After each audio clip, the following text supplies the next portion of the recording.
जय हिंद मेरे प्यारे बच्चों, कैसे हैं आप सब? अच्छे होंगे और माता रानी की कृपा से आप लोगों की पढ़ाई बहुत अच्छी चल रही होगी। जैसे कि पता है बुआ, कल हमने कहा था आपको 20 दिन में 40 प्लस नंबर लाना हम लोग का टारगेट है, तो उसी पर हम लोग काम करेंगे। पिछले वीडियो में हमने पढ़ा था बेसिक से मतलब जो नंबर सिस्टम के बारे में, उससे आधारित आज हम लोग फिर प्रश्न हम लोग कुछ देख लेते हैं। ठीक है, तो चलिए पहला प्रश्न आपको दिख रहा होगा। पहला प्रश्न क्या करा कि निम्न में से कौन अभाज्य संख्या है। कल हमने बताया था अभाज्य संख्या क्या होता है। अभाज्य संख्या वही संख्या होती है जो एक और स्वयं के अलावे किसी अन्य संख्या से विभाज्य नहीं होती है। तो 27, 35, 13 और 56 में अगर आप चेक करेंगे तो 27 भी अन्य संख्या से कट रही है, 35 भी कट रही है, 56 भी कट रही है और 13 नहीं कट रही। इसलिए जो आपका आंसर होगा वो क्या होगा? 13 होगा। आपको मैंने बता दिया, आप चेक कर सकते हो, आराम से बना सकते हो। तो अगला क्वेश्चन पे अगर हम लोग चलें, ये क्या क्वेश्चन है? यदि ए और बी अभाज्य संख्या है तो लॉसअ क्या होगा, यानी लॉसअ संख्या का क्या होगा।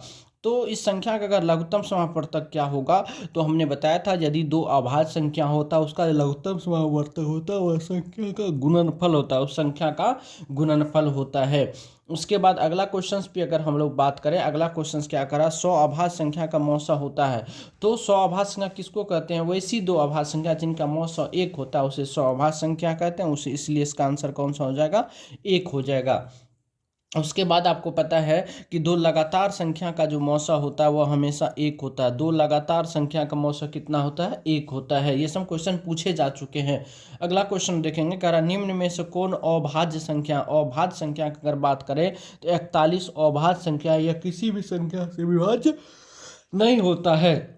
अगला क्वेश्चन की अगर हम बात करें तो अगला क्वेश्चन में क्या कर रहा है कि सबसे छोटी भाज्य संख्या और सबसे छोटी अभाज्य संख्या का मौसा, यानी सबसे छोटी भाज्य संख्या 4 होता है, सबसे छोटी अभाज्य संख्या 2 होता है। 4 और 2 का मौसा क्या होगा?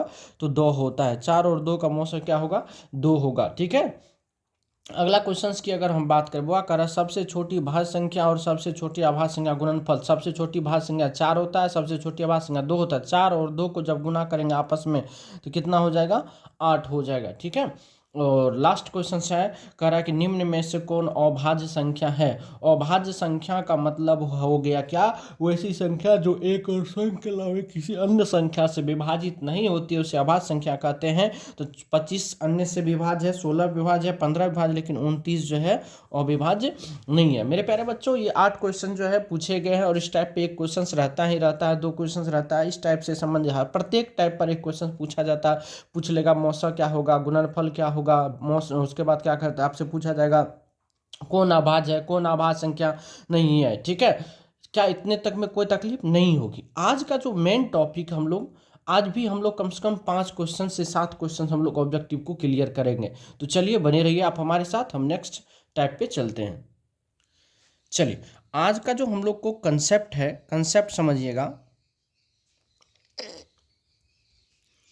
आज जो हम लोग का कंसेप्ट है, कंसेप्ट क्या कहता है कि अभाज्य गुणनखंड में अभाज्य अभाज्य गुणनखंड अभाज्य गुणनखंड अभाज्य गुणनखंड में घात की संख्या या घातांक की संख्या, घातांक की संख्या निकालना।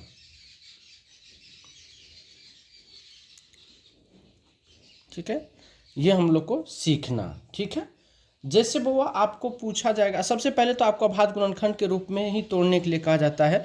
अगर हम एग्जाम्पल की बात करें, एग्जाम्पल की अगर हम बात करें, एक क्वेश्चन आता ही है। जैसे आपको कहा जाएगा जो 24 को अभाज्य गुणनखंड अभाज्य गुणनखंड अभाज्य गुणनखंड के रूप में लिखें, अभाज्य गुणनखंड के रूप में लिखें। तो आप इसको कैसे करिएगा? तो आइए बहुत प्यारा सा इसको हम लोग सॉल्व करेंगे। तो सबसे पहले आप 24 को क्या करिए, इस माध्यम से तोड़ लीजिए। 2 से पहले भाग दीजिए तो 12 दूना 24 होगा, फिर 2 से लगेगा 6 दूना 12 होगा, फिर 2 से लगेगा 2 तिया 6 लगेगा। अब तो नहीं लगेगा किसी से, तो अब यहाँ से आप 24 को इसको लिख दीजिए। 24 को क्या लिखे, 2 गुना 2 गुना 2, गुना क्या हो गया 3। जब इसको पूर्ण रूप से लिखेंगे तो 2 पर कितना पावर है, 1 2 3, तो 3 हो जाएगा, और गुना 3 कितना है 1। यही आपका जो है फाइनली आंसर हो गया। अगर आपको पूछेगा अभाज्य गुणनखंड के रूप में लिखिए तो आप आराम से इसमें लिख देंगे। अब इसमें 2 क्वेश्चंस मेरे प्यारे बाबू और बनता है। सबसे पहला क्वेश्चन आपको क्या बनेगा इसमें, 24 के अभाज्य गुणनखंड में, अभाज्य गुणनखंड में 24 के अभाज्य गुणनखंड में 2 का घातांक क्या है, 2 का घातांक क्या है। ठीक है, ये 2 क्वेश्चंस आपके बनेंगे इसमें। तो अगर आप इसको सॉल्व करिएगा, तो सबसे पहले आप 24 को आपने तोड़ा है, तो तोड़ा है क्या, 2 पर पावर 3 गुना 3 पर पावर 1 के रूप में। तो अब देखिए 2 की संख्या कितना है इसमें, 2 की संख्या कितना है 3, तो यहाँ इसका जो आंसर हो जाएगा, इसका जो आंसर होगा वह 3 होगा। कोई तकलीफ नहीं ना। दूसरा क्वेश्चन इसमें ये बन सकता है, प्रश्न नंबर 2 बनेगा, जो 24 के अभाज्य, 24 के अभाज्य गुणनखंड में, 24 के अभाज्य गुणनखंड में, 24 के अभाज्य गुणनखंड में 3 का घातांक क्या है। ठीक है, ये आपका क्वेश्चंस बना।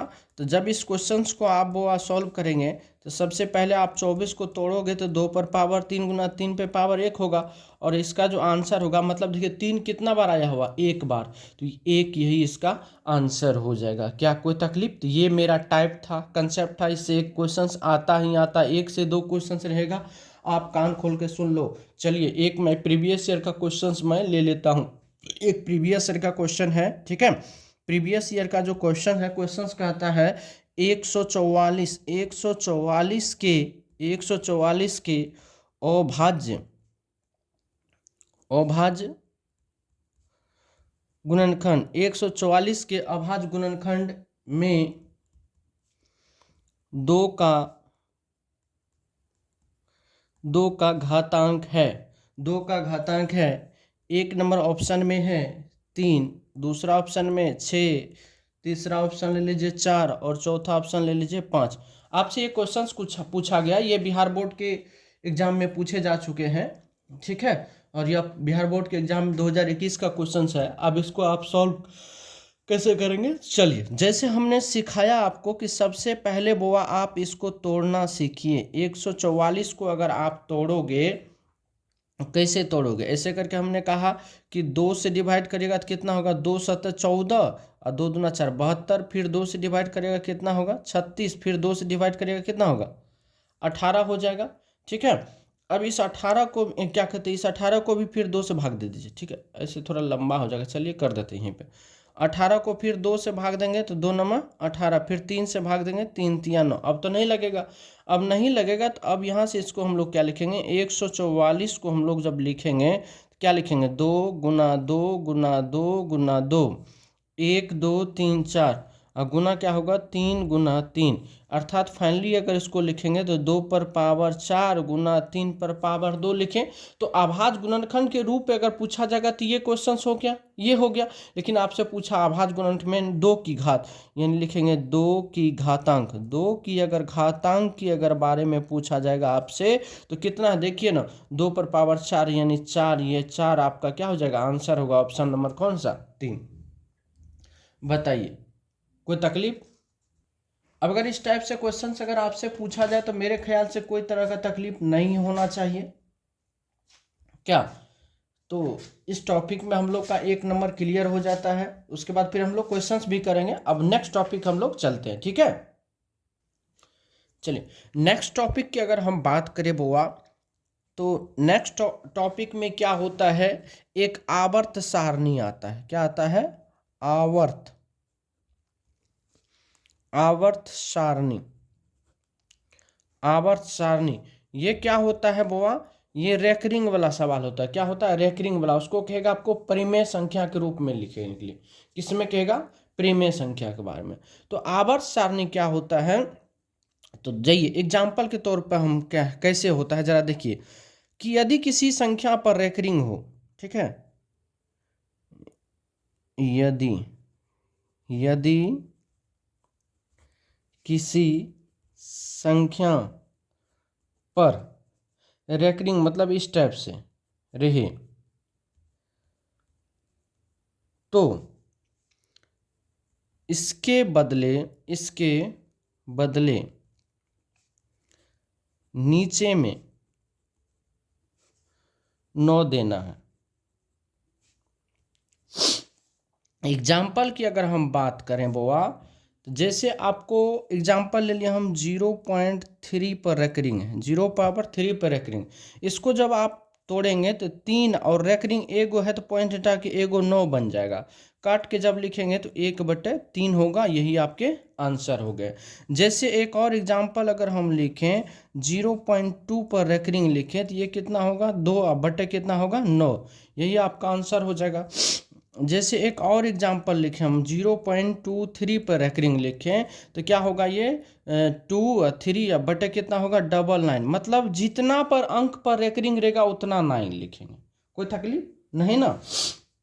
अब आ जाइए, अब इसी में टाइप नंबर 2 क्या होता है, इसी में टाइप नंबर 2 हो जाता है आपको, जो आपको ऐसे करके दे देगा। एग्जाम्पल की बात करेंगे जैसे 0.23 पर रेकरिंग दे देगा, 0.23 पर रेकरिंग अगर दे देता है तो आपको क्या करना बुआ, इसको कुछ नहीं करना है, 23 लिखेंगे बट जिस अंक पर रेकरिंग है उसके बदले 9 तो जानबे करते हैं, और रिकरिंग के पहले यानी पॉइंट के बाद अगर जिस अंक पर रेकरिंग नहीं है उसके बदले में एक 0 बैठा देंगे। उसके बदले में क्या करेंगे, एक 0 बैठा देंगे, और जिस अंक पर रेकरिंग नहीं रहता उसको इस मूल संख्या से माइनस कर देंगे, कोई तकलीफ। अब ये कितना होगा 21 कितना हो गया 90। अगर कटता है तो काट दीजिए, 3 से कटेगा, 3 7 21, 3 से काटेंगे 30 या 90, ये 7/30 ही आपका क्या हो गया, फाइनली आंसर हो गया। चलिए एक दो और एग्जाम्पल और ले लेते हैं। जैसे कि हम एग्जाम्पल में ले लिए 0.237 डबल अंक पर रेकरिंग लिख दिए, तो इसको कैसे सॉल्व करिएगा आप, तो कुछ नहीं करना, टोटल लिखना है 237 बट कितने अंक पर रेकरिंग है 2 अंक पर, तो डबल 9 लिखेंगे, और कितने किस पर रेकरिंग नहीं है, 1 अंक पर रेकरिंग नहीं है, तो उसके बदले एक 0 बैठेगा, उसमें से मूल संख्या से जिस अंक पर रेकरिंग नहीं है उसको हम घटा लेंगे। तो रेकरिंग किस पे नहीं है 2 पर, तो 2 यहाँ पे घटा लेंगे, कितना हो गया 235 बटे कितना हो गया 990। अब इससे कटेगा 5 चौके 20, 20 3 5 7 35, अब 5 से काटेंगे तो इसको कितना होगा 5 1 5 4 49, 5 9 45, 4 5 8 40, 198 हो गया, और यही आपका आंसर हो गया। ठीक है, तो ये चीज़ आप समझ गए। अब इसमें क्वेश्चंस कैसे पूछा जाता है, बोर्ड एग्जाम कैसे पूछेगा, तो एग्जाम में आपको क्वेश्चंस पूछेगा ऐसे करके कि 0.4 पर रेकरिंग को परिमेय संख्या के रूप में लिखें, परिमेय संख्या के रूप में लिखें, परिमेय संख्या के रूप में लिखें या भिन्न के रूप में लिखें, तो आप इसको कैसे सॉल्व करेंगे। ठीक है, 1 नंबर क्वेश्चन फिक्स है वो आता ही आता है। तो आप 0.4 पर रेकरिंग है, आप तुरंत इसको क्या करेंगे, पॉइंट हटाएंगे 4 होगा, और 1 अंक पर रेकरिंग तो एगो 9 हो जाएगा, कटेगा तो काट देंगे, नहीं कटेगा तो छोड़ देंगे, कोई तकलीफ है। एक क्वेश्चन चलिए और ले लेते हैं, इसी पर क्वेश्चन लिखा जाएगा 0.6 पर रेकरिंग या 6 3 पर रेकरिंग कर लीजिए, 6 3 पर रेकरिंग को भिन्न के रूप में लिखे, ऐसा भी पूछ सकता है आपको।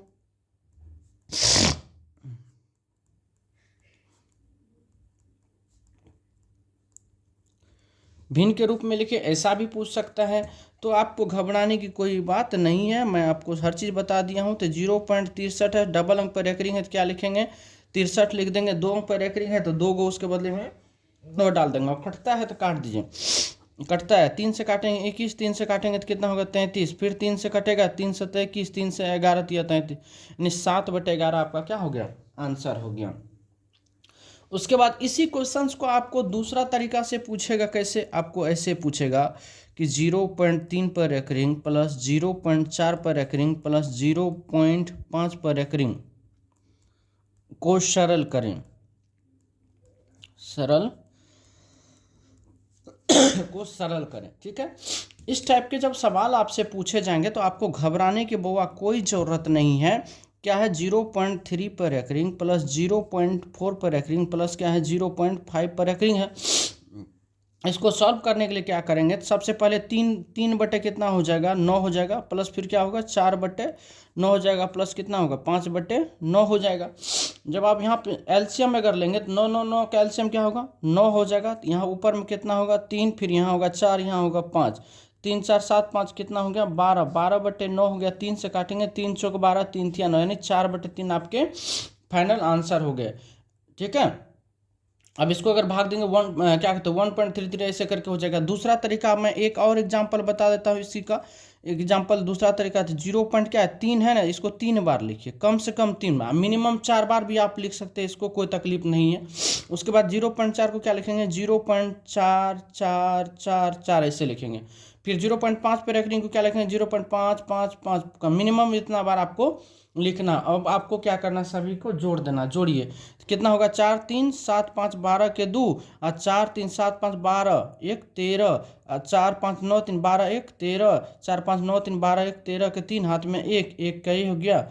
अब जब इसको आप देखेंगे तो ये कितना होगा 1.332 आ रहा, मतलब 3 का रिपीटेशन हो रहा, आगे जब बढ़ेगा तो 3 का। तो आप इसको ऐसे भी कह सकते हैं कि 1.3 है तो ये आपका आंसर है, या तो इसको ऐसे भी लिख सकते हैं 1.3 पर एकरिंग ऐसे भी कह सकते हैं, ये भी आंसर है। लेकिन आपको भिन्न के रूप में बोला है तो आप इस टाइप से इसको सॉल्व करेंगे, जब इस टाइप में देगा तो आप ऐसे लिख दीजिएगा। ठीक है, तो मेरे प्यारे बच्चों यहाँ पर हम लोग का आवर्त सारणी क्या हो जाता है खत्म हो जाता है। अब हम लोग समझेंगे कि शांत और अशांत के बारे में क्या होता है, शांत और अशांत से कैसे क्वेश्चन आता है। ठीक है, तो चलिए आगे बढ़ते हैं।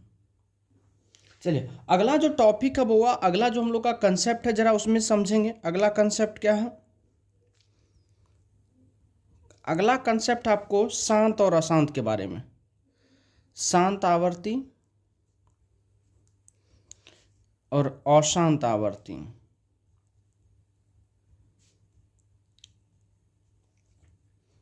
इनसे भी क्वेश्चंस आते हैं और अच्छे खासे क्वेश्चंस पूछे जाते हैं। तो सबसे पहले 1 नंबर में हम लोग जानेंगे शांत आवर्ती कैसे पहचानेंगे। शांत आवर्ती, ये शांत आवर्ती क्या होता है। ठीक है, शांत आवर्ती क्या है कि जब एक संख्या में किसी दूसरी संख्या से भाग देते हैं और वह पूर्णतः कट जाता है, पूर्णतः विभाजित हो जाता है, तो वह शांत आवर्ती। शांत आवर्ती का मतलब क्या हुआ बुआ कि पूर्णतः विभाजित होना, विभाजित होना। शांत आवर्ती का मतलब क्या है पूर्णतः विभाजित होना। और दूसरा क्या है बुआ अशांत आवर्ती। क्या है अशांत आवर्ती, अशांत आवर्ती। अशांत आवर्ती का मतलब हुआ क्या कि पूर्णतः विभाजित नहीं होना। क्या हुआ पूर्णतः विभाजित, विभाजित, पूर्णतः विभाजित नहीं होना। पूर्णतः विभाजित नहीं होना क्या होता है, यह अशांत आवर्ती होता है। अब हम लोग को पहचानने का नियम 1 नंबर में लिखेंगे शांत आवर्ती पहचानने का नियम। शांत आवर्ती पहचानने का नियम, पहचानने का नियम। शांत आवर्ती, कोई शांत है उसको आप कैसे पहचानेंगे, कैसे पहचानेंगे कि शांत है। तो 1 नंबर में याद रखेंगे कि मान के चलिए कोई संख्या है, कोई क्या है संख्या है, उसमें जब आप 2 के पावर n से 2 के पावर n से भाग देते हैं, या कोई संख्या है उसमें जब आप 5 के पावर m से भाग देते हैं, या कोई संख्या है अगर उसमें आप 2 के पावर n गुना 5 के पावर m से भाग देते हैं।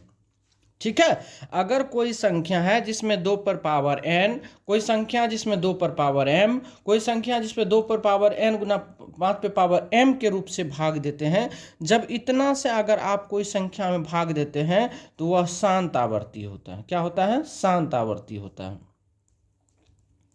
क्या होता है शांत आवर्ती होता है। ठीक है, और दूसरा बात करेंगे हम, दूसरा क्या होता है अशांत आवर्ती के बारे में। अशांत आवर्ती अशांत आवर्ती पहचानने का नियम, पहचानने का नियम। टाइम कम है, पढ़ना बहुत है। अशांत आवर्ती, अब देखिए मान लीजिए कोई संख्या है जिसमें अगर आप 2 के पावर n से भाग दे रहे हैं, क्या कर रहे हैं, 2 के पावर n से भाग दे रहे हैं, लेकिन साथ में इसके साथ में क्या आ रहा है आपको, जैसे 3 आ जाएगा, 3 आएगा, 7 आएगा, उसके बाद जो है 3 आएगा, 7 आएगा, 11 आएगा, 13 आएगा, उसके बाद जो है 17 आएगा, 19 आएगा। अगर इस टाइप से कोई संख्या आ जाए, आगे भी आएगा, ठीक है, कोई संख्या आ जाए, या कोई संख्या है उसमें अगर आप 5 के पावर m से भाग दे, लेकिन साथ में अगर मान चलिए 3, 3, 7, 11, 13, 17, 19 आगे भी अगर आ जाता है, या कोई संख्या है, कोई संख्या है उसमें 2 के पावर n गुना 5 के पावर m और साथ में कोई अगर 3, 7, 11, 13, 17, 19 अगर कोई भी एक आ जाता है तो वह संख्या हमेशा क्या हो जाता है, अशांत आवर्ती होता है। क्या होता है, अशांत आवर्ती हो जाता है। क्या होता है, अशांत आवर्ती हो जाता है। ठीक है, आप समझ में आ गया। तो अगर कोई संख्या है उसमें अगर आप केवल 2 के पावर m से भाग दीजिए तो वो 100% शांत होगा, या 5 के पावर m से भाग दिया तो हमेशा शांत होगा, या उसी संख्या में 2 के पावर n गुना 5 पे पावर m से भाग दिया तो वह भी शांत होगा। लेकिन जो है अगर उसके साथ अगर 3, 7, 11, 13, 17, 19 अगर इस टाइप से अगर गुणनफल के रूप में अगर आ जाता है तो वह अशांत आवर्ती होता है। तो चलिए इस पर हम लोग बोर्ड एग्जाम के पूछे गए क्वेश्चंस को कुछ हम लोग सॉल्व करते हैं। ठीक है, तो प्रश्न पूछे गए हैं। प्रश्न नंबर 1 में कह रहा है जो निम्नलिखित में किसका दशमलव, निम्नलिखित क्वेश्चन है, निम्नलिखित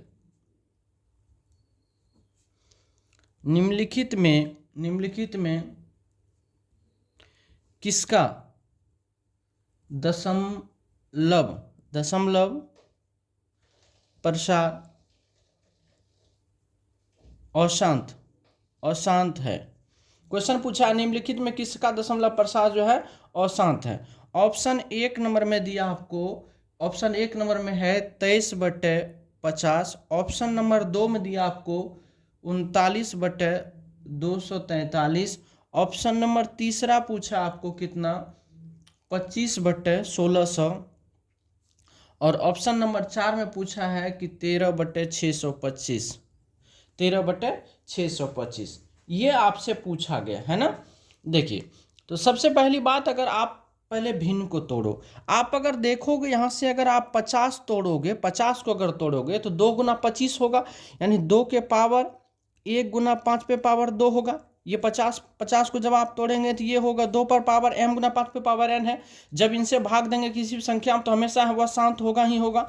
अब बात करते हैं एक 1600 है। अब 243 को अगर आप तोड़ेंगे, 243 को अगर तोड़िएगा तो क्या होगा, देखिए ना, 3 पे पावर कितना होगा, 3 तिया 9 तिया 27 तिया 81 तिया, यानी 3 पर पावर कितना होगा, 5 होगा। अब देखिए इसमें ना तो 2 है ना तो 5 है, 3 अगर जैसे आ गया उसका मतलब है क्या, यह अशांत आवर्ती। इसका मतलब क्या है, यह अशांत आवर्ती। शांत तभी होगा जब 2 के पावर और 5 के पावर के रूप में, जैसे 1600 है, 1600 अगर आप तोड़ेंगे तो देखिए ना, 1600 को तोड़िएगा तो 2 पर पावर 8 16 होता है, और 100 को तोड़िएगा तो 2 पर पावर 2 गुना 5 पे पावर कितना होता है, 2 होता है, तो 8 तो 10, ये होता है 2 पर पावर 10 और गुना कितना होता है, 5 पे पावर 2। तो देखिए यहाँ पर कहीं भी आपको जो है 3 आ रहा नहीं आ रहा। 625 को भी अगर आप तोड़ेंगे तो 625 कितना होगा, 5 25 5 125 5 625, यानी 5 पे पावर कितना होगा, अगर आप 4 करेंगे तो 625 होता है। देखिए तो हमने कहा है या तो आप 5 के पावर m से भाग दीजिए,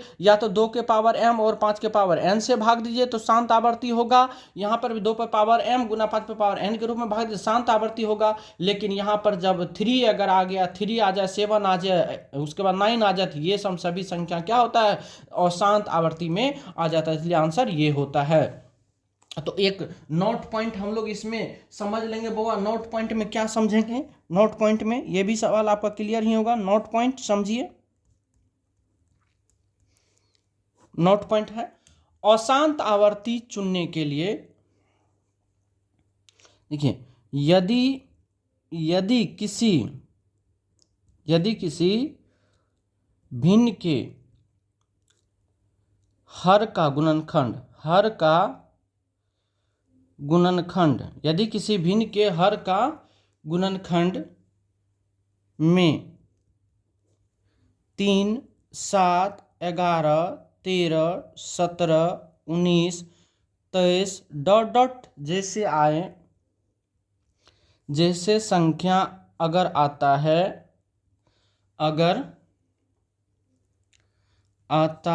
है तो किसी भी संख्या को पूर्णतः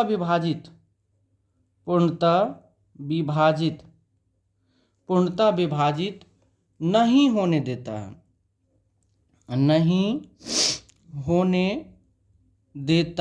है। इसलिए यह अशांत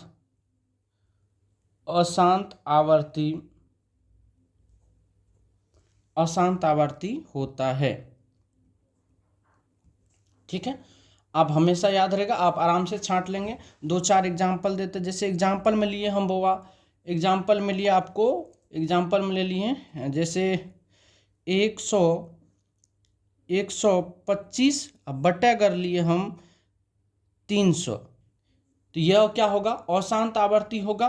क्यों, देखिए ना, 125 तो रहेगा, बट अगर इसको तोड़ेंगे तो ये 3 गुना 100 होगा, यहाँ 3 आ गया, इसलिए क्या होगा, यह अशांत आवर्ती होगा। क्या होगा, अशांत आवर्ती। ठीक है, यह अशांत आवर्ती हो गया। तो इस टाइप से हम जो है शांत और अशांत आवर्ती के बारे में आराम से सीख सकते हैं। क्वेश्चंस हम लोग बना सकते हैं, शांत आवर्ती कैसे चुनेंगे, अशांत आवर्ती कैसे चुनेंगे। ठीक है मेरे प्यारे बच्चों, तो चलिए अब हम लोग जो है थोड़ा इससे अगला टॉपिक पे पहुंचते हैं। अगला टॉपिक में क्या है, हम लोग अभी रेकरिंग समझ गए, अभाज्य गुणनखंड की संख्या समझ गए और शांत अशांत के बारे में पहचानने के लिए भी सीख गए। तो हम लोग यहाँ से कम से कम जो है 5 क्वेश्चंस अभी हम आराम से इस टॉपिक से बना सकते हैं। ठीक है, चलिए अब नेक्स्ट टॉपिक की ओर हम लोग चलते हैं। चलिए, अगला जो टॉपिक है वो हम लोग का सबसे मोस्ट इंपॉर्टेंट टॉपिक है, जिनसे बार बार क्वेश्चन पूछा जाता है और सबसे अधिक। तो हेडिंग मारिए, परिमेय संख्या और अपरिमेय संख्या।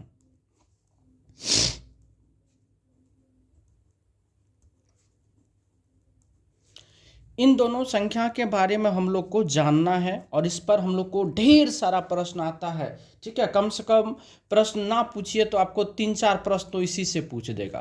तो सबसे पहले आपको क्या जानना है, परिमेय संख्या के बारे में। क्या, परिमेय संख्या, एकदम हम लोग शॉर्ट में चलेंगे। परिमेय संख्या क्या होता है, तो वैसी संख्या जो p/q के रूप में, मतलब कोई भी संख्या जो क्या हो, p/q के रूप में हो और q बराबर नॉट इक्वल टू क्या हो, 0 हो, क्या होता है, परिमेय संख्या होता है। या अथवा थोड़ा समय कम है, वीडियो लंबा हो गया इसलिए हम शॉर्ट में कर रहे हैं। अथवा क्या होता है, जिसका वर्गमूल पूर्णतः निकल जाए,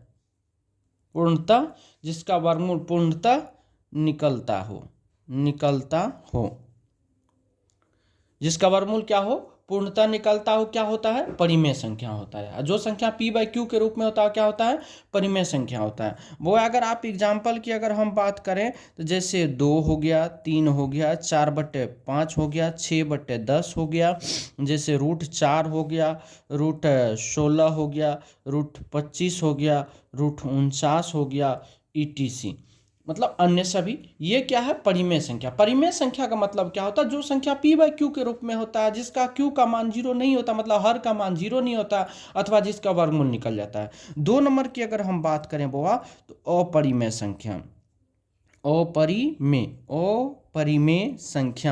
अपरिमेय संख्या की अगर हम बात करें तो अपरिमेय संख्या की बात करें तो एक ही पॉइंट में याद रखना है, क्या, कि जिसका वर्गमूल नहीं निकलता हो, जिसका वर्गमूल पूर्णतः नहीं निकलता हो। ठीक है। जिसका वर्गमूल पूर्णतः नहीं निकलता वो क्या होता है, अपरिमेय होता है।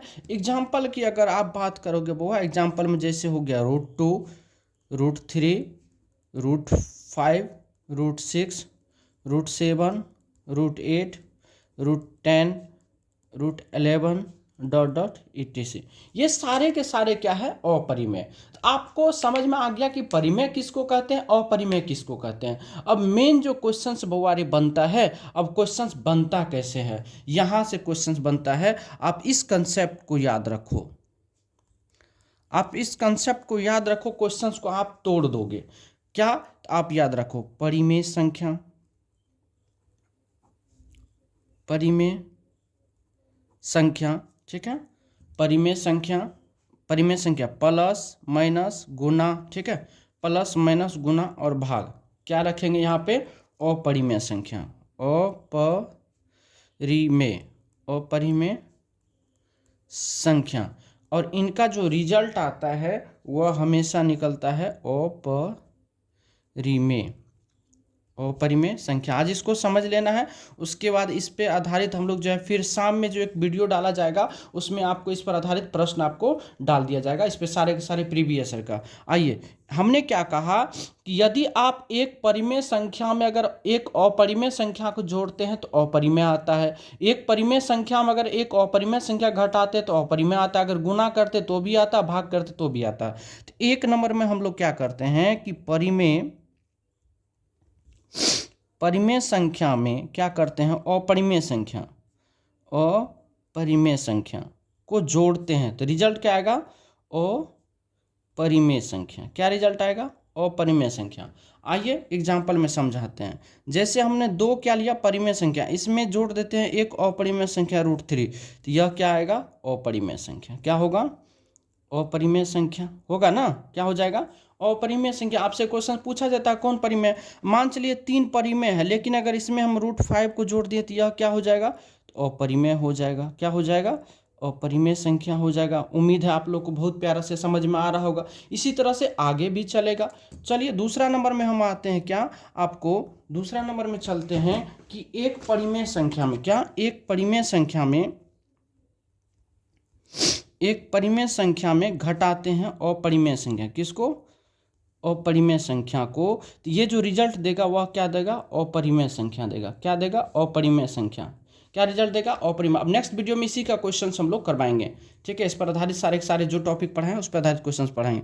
जैसे हमने लिखा 3 माइनस कर दी इसमें √2, जैसे लिखा हमने 4 माइनस लिख दिया इसमें √5, ये दोनों का दोनों क्या हो जाएगा, वो अपरिमेय होगा। क्या हो जाएगा, अपरिमेय संख्या, अपरिमेय संख्या। यह भी क्या हो जाएगा, अपरिमेय संख्या, अपरिमेय संख्या। ज़्यादा से ज़्यादा क्वेश्चन इसी पर पूछा जाता है, ठीक है। क्या हो जाएगा, अपरिमेय। तीसरा जो क्वेश्चन बनेगा, तीसरा क्वेश्चन क्या बनेगा, जब आप एक परिमेय संख्या, जब आप एक परिमेय संख्या को गुना करते हैं अपरिमेय से, अपरिमेय संख्या से, तो रिजल्ट क्या आता है, अपरिमेय आता है। क्या आता है, अपरिमेय संख्या। क्या आता है, अपरिमेय संख्या। आ जाओ कैसे, जैसे आपको एग्जाम्पल की अगर हम बात करें, जैसे 3 में अगर हम गुना करेंगे √2 से तो यह क्या होगा, 3√2, और यह क्या है, अपरिमेय है। क्या है, अपरिमेय संख्या। क्या है, अपरिमेय संख्या। जैसे मान चलिए 5 में गुना करेंगे √6 से तो यह 5 क्या होगा, 6, और यह भी क्या है, अपरिमेय, अपरिमेय संख्या। क्या है, अपरिमेय संख्या। तो मेरे प्यारे बच्चों, यहाँ तक आपको समझ में आ गया। तो इस टाइप से आप क्वेश्चंस को आराम से आप छांट सकते हैं, परिमेय और परिमेय कैसे होता है। तो मेन जो फैक्ट है आपको, ये आपको फॉर्मूला याद रखना, कैसे आप परिमेय संख्या में, परिमेय संख्या में अगर जोड़ेंगे अपरिमेय को तो अपरिमेय होगा, परिमेय संख्या में जब घटाएंगे तो भी अपरिमेय होगा, गुना करेंगे तो भी, भाग करेंगे तो भी। मेरे प्यारे बच्चों, आज के इस वीडियो में आप इतना कंसेप्ट को आप क्लियर कर लो, और कल हम इस पर पूरा का पूरा क्वेश्चन करें। कल यानी शाम में ही हम जो है इस पर पूरा का पूरा क्वेश्चन हम आपको करके हम आपको समझाएंगे, ठीक है। कैसे पूछा गया क्वेश्चन, कैसे आपको बनाना, आप इतना आज कर लो। आज के लिए बस इतना ही, क्योंकि वीडियो बहुत लंबा हो गया है, ठीक है। मेरे प्यारे बच्चों, अगर अच्छा लगे तो प्लीज़ लाइक कमेंट शेयर जरूर करिएगा, ठीक है। आज के लिए बस इतना ही, धन्यवाद।